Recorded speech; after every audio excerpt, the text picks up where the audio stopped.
Friends, watchers of truth, seekers of justice, what we are witnessing now is more than statecraft. It is a turning moment in power when a threat meant to cow becomes the spark of defiance. Netanyahu's latest threats, meant to project strength, to intimidate, are now recoiling.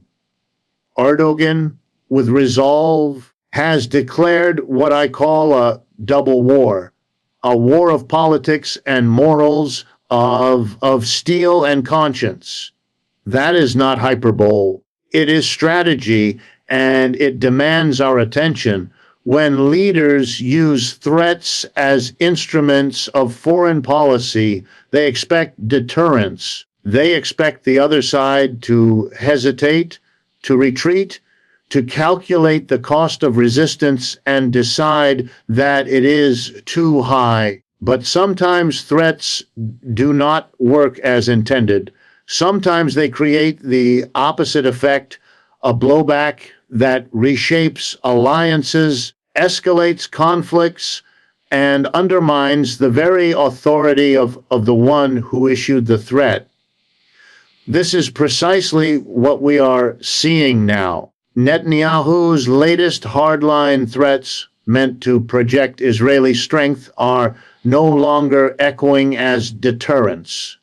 Instead, they have sparked a counter narrative, a counter mobilization that has found its loudest voice in Erdogan. What was designed to intimidate has opened the door for a new contest of power. Geopolitical blowback does not appear overnight. It builds. Each warning, each act of escalation, each symbolic gesture accumulates into a perception of overreach.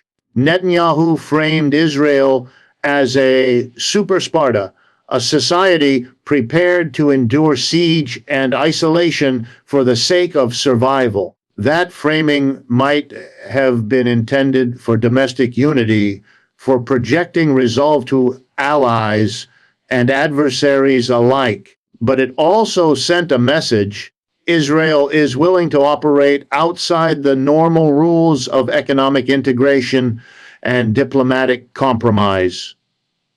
That message, whether intended or not, told others in the region that Israel could be confronted without fear of cutting off its last lifeline to the world. In other words, if Israel claims it needs no one, then others will feel freer to oppose it. Erdogan understood this shift and seized it. By escalating his opposition, he turned Netanyahu's threats into proof of Israeli aggression. Instead of retreating, Turkey has declared measures that alter the balance, shutting its airspace to Israeli flights, curbing Israeli shipping through its ports, cutting back on bilateral trade, and raising the diplomatic stakes by using the language of genocide and historical atrocities. These moves are not only symbolic, they impose real costs and risks for Israel, while signaling to other nations that resistance is possible. Netanyahu's intended deterrence has produced the opposite: encouragement for opposition, solidarity for defiance. This is how blowback multiplies. Erdogan's steps embolden other states and actors to take firmer positions, whether by diplomatic statements, economic pressures, or quiet realignments of alliances. Once the idea spreads that Israel is losing legitimacy or facing isolation, actors who were previously hesitant now find cover to act. Blowback turns one confrontation into a regional or even global shift in posture. What was meant as a show of dominance has become an opening for rivals. It is important to understand that blowback is not simply a failure of threats. it is their transformation. The more Israel pushes with language of existential struggle, the more it invites its adversaries to escalate under the cover of moral justification. Erdogan's framing of this as a double war, not just military or political, but moral, makes it harder for Netanyahu to walk back his words. In fact, every new threat risks further proving Erdogan's point that Israel is isolated, aggressive, and unrestrained. This is the paradox of power in international politics. Threats are not just signals of strength, they are gambles. If the opponent bends, they work. If the opponent resists, they backfire. And when they backfire, the cost is not merely embarrassment, but the possibility of a cascade, allies questioning their commitments, rivals sharpening their attacks, the global audience rethinking who holds legitimacy. Netanyahu's threats have crossed that line, and Erdogan has made sure the world notices. Turkey's latest moves reflect a decisive shift from rhetoric to action, marking a moment where words are backed by structural change. Erdogan has long styled himself as a defender of the Muslim world and a challenger to Western dominance, but his stance against Israel in the wake of Netanyahu's threats is not merely symbolic. By closing Turkish airspace to Israeli flights, halting trade relations, and restricting Israeli vessels from Turkish ports, Ankara has placed itself squarely in the camp of active opposition rather than passive criticism. These are not gestures that can be easily reversed without significant political cost. They demonstrate that Turkey is willing to endure economic fallout in order to assert a new regional role for itself, one defined by resistance to Israel's military and political posture. This assertive stance is built on both domestic and international calculations. At home, Erdogan has faced economic difficulties, rising inflation, and political pressures that demand a narrative of strength and independence. Positioning himself as the leader who confronts Israel gives him legitimacy among his core supporters and strengthens his claim as the voice of Muslim solidarity. By directly challenging Netanyahu, he turns domestic frustration into a unifying cause, shifting attention from Turkey's internal economic struggles to its international role as a moral and political actor. This is classic political maneuvering, but with high geopolitical stakes. Internationally, Turkey has carefully weighed its position between East and West.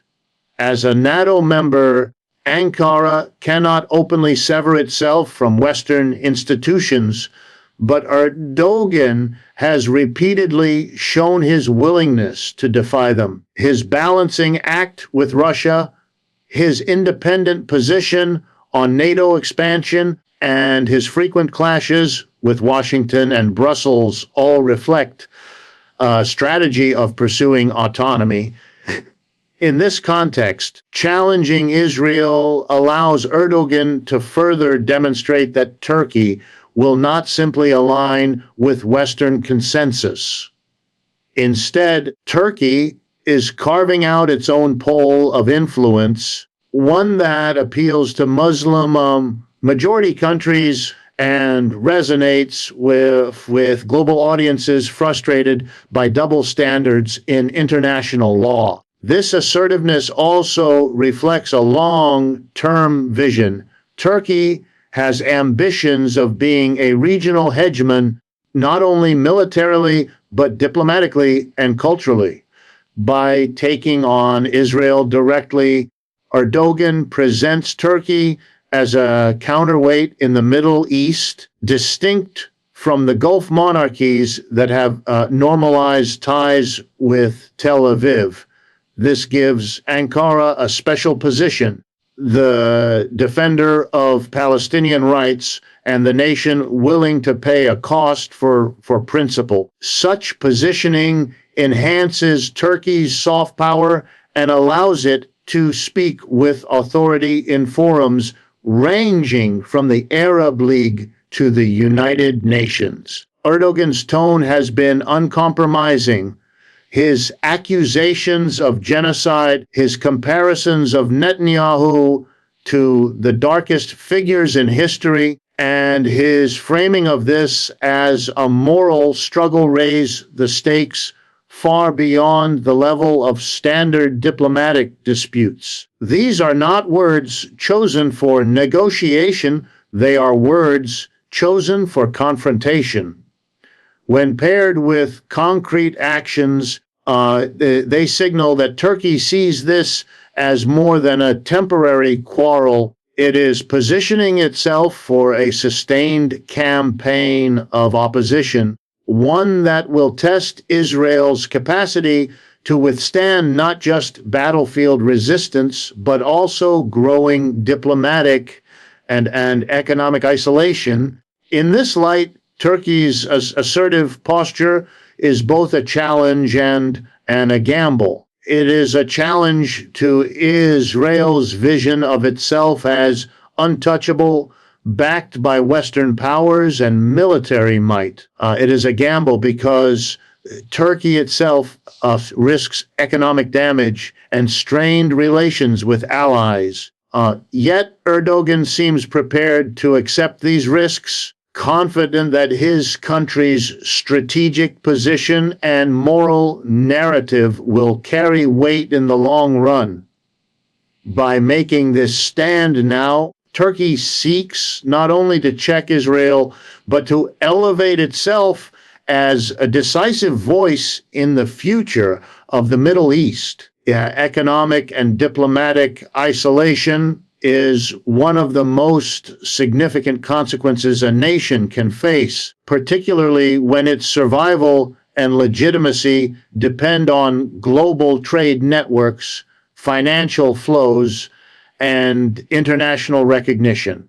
Israel has long relied on its close partnerships with the United States, Europe, and selected allies in the Middle East to counterbalance regional hostility.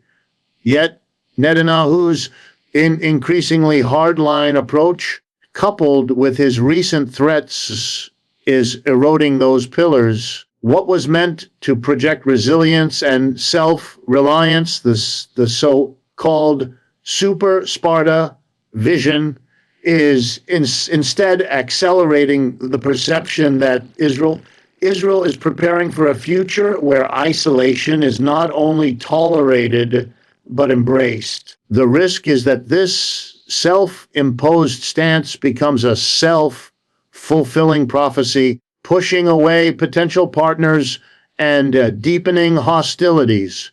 Economically, Turkey's decision to cut trade ties and close airspace is far from trivial. For years, Turkey has been one of Israel's largest trading partners in the region, particularly in the areas of energy, textiles, and machinery. The closure of Turkish ports to Israeli vessels adds a logistical burden that forces Israel to rely more heavily on longer and costlier trade routes. Each new restriction chips away at Israel's ability to present itself as a fully integrated economy. What makes this particularly concerning for Tel Aviv is that Erdogan's moves may inspire other regional actors to adopt similar measures, even if only symbolically. The collective effect of multiple states reducing economic cooperation could narrow Israel's options significantly. Diplomatically, the situation is even more complex. Israel has spent decades normalizing relations with countries that were once staunch opponents, such as the United Arab Emirates, Bahrain, and Morocco under the Abraham Accords. Those agreements were hailed as a new era of regional cooperation, promising investment, security ties, and cultural exchange. However, as Israel doubles down on rhetoric of existential struggle and uncompromising military action, it puts those fragile agreements under strain. Governments that once saw normalization as a pragmatic choice now face domestic populations increasingly angered by images of violence and Erdogan's moral framing of the conflict. For these leaders, continuing close ties with Israel risks domestic legitimacy, forcing them to reconsider the depth of cooperation. On the international stage, Israel's harsh rhetoric and military posture weaken its diplomatic leverage in multilateral institutions. At the United Nations, calls for investigations into war crimes and human rights violations are gaining momentum. Countries that once abstained or sided with Israel under U.S. pressure are now more willing to voice criticism, emboldened by the fact that Turkey, a NATO member with its own global influence, has taken such a strong stand. The moral framing of Israel's actions, linked to accusations of genocide and comparisons with historical atrocities, undermines its narrative of self-defense. Once legitimacy is questioned on moral grounds, no amount of military strength can fully restore it in the court of global opinion. This growing isolation also carries financial implications. International investors, wary of reputational risks, may reconsider large-scale projects in Israel, especially in sectors tied to global visibility like technology and tourism. Trade partners in Europe, though unlikely to sever ties outright, could gradually reduce cooperation, citing compliance with international law or humanitarian concerns. The cumulative effect is a creeping economic squeeze that may not devastate Israel immediately, but could erode its long-term stability. Thus, Israel's attempt to present itself as a fortress nation resilient against outside pressure is producing the very conditions of vulnerability it sought to avoid. By doubling down on threats and isolationist rhetoric, it is driving away economic partners, straining diplomatic ties, and emboldening adversaries to use the language of law and morality against it. What was meant to secure survival may instead create an isolation so deep that even allies struggle to justify continued support. The battle between Israel and its critics is not only fought with weapons, borders, or economic sanctions, it is also fought with words, symbols, and the power to define morality in the eyes of the world. Erdogan's latest escalation illustrates this dynamic with striking clarity. By framing Netanyahu's threats and actions as not just aggressive, but morally illegitimate, accusing Israel of genocide and even drawing comparisons with Hitler, he is moving the struggle into a domain where military power cannot easily prevail. Moral framing is potent because it influences not only states and diplomats, but also ordinary citizens, global movements, and the conscience of international society. Once a conflict is understood in moral terms, it ceases to be a matter of strategy alone and becomes a test of values. Israel has long presented its security doctrine in moral language: the right to self-defense, the necessity of survival, the trauma of historic persecution. This narrative has been central to gaining Western support, particularly in the United States and Europe. Yet narratives are not immutable. When leaders like Erdogan shift the frame to portray Israel as an oppressor rather than a victim, the balance of moral legitimacy begins to change. Global audiences who may not understand the intricacies of regional history, but do understand the language of human suffering, become susceptible to this alternative interpretation. In an era where images of destruction and displacement circulate instantly across social media, moral framing gains a power that can outpace official state narratives. The moral dimension also reshapes alliances. Governments that may have tolerated Israel's policies out of pragmatic interests now face growing domestic pressures when their populations see the conflict presented as a matter of human rights and justice. For example, citizens in Muslim majority countries already view the Palestinian struggle as central to their sense of identity and solidarity. When Erdogan amplifies that sentiment with high-profile accusations, he empowers civil society movements, religious groups, and opposition parties to demand stronger action from their governments. The moral argument thus creates political costs for leaders who might otherwise pursue quiet normalization with Israel. Even in Western democracies, the ground is shifting. Public opinion in parts of Europe and the United States is increasingly critical of Israeli policies. Younger generations, shaped by globalized media and less bound to Cold War loyalties, are more responsive to human rights arguments than to national security doctrines. Erdogan's moral framing taps into this trend, providing a counter narrative that resonates with a growing constituency abroad. If international opinion tilts further toward seeing Israel as morally culpable, it will erode the willingness of Western governments to provide unconditional diplomatic cover. Beyond governments and public opinion, moral framing also shapes the role of international institutions.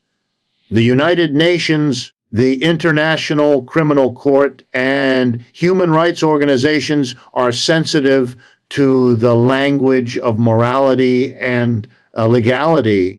When Israel is accused of committing acts that could constitute genocide or crimes against humanity, it invites formal scrutiny. Even if such cases take years, the stigma alone influences global opinion. Erdogan's words, therefore, are not empty. They feed into a broader system where moral discourse becomes evidence, evidence becomes investigations, and investigations become a lasting record in international memory. This is why Netanyahu's threats, designed to project toughness, can backfire so severely in the realm of global opinion. They reinforce the very image that critics like Erdogan are working to construct, that of a state willing to use overwhelming power without restraint. dismissive of legal norms, and blind to humanitarian costs. In the long run, the weapons of moral framing may be more damaging than military losses. Tanks and jets can win battles, but if the world comes to see a state as fundamentally unjust, it loses allies, legitimacy, and the silent support that allows power to operate without challenge. So, where do we go from here? The double war is already underway, not only between states, but between ideals oppression vs. Accountability, silence vs. Moral witness, power vs. justice. To my viewers, do not let the noise of threats mask the meaning of actions. Watch the airspace closures, the trade bans. These are signals, not rhetoric. Listen to the moral voices rising, the calls for accountability, because those are often the first sign that old orders are in danger. If Netanyahu's threat was intended to silence opposition, it has instead unleashed it. If it sought to intimidate, it has galvanized. And in every corner of the world where people believe in human dignity, conscience will find its voice. The truth is the greatest threat to tyranny, to unilateral aggression, is not always warships or missiles. Sometimes it is a refusal to be silenced, a stance. That is what this moment demands. And that is what history will remember. Thank you. Stand informed. Stay resolute. Let justice speak.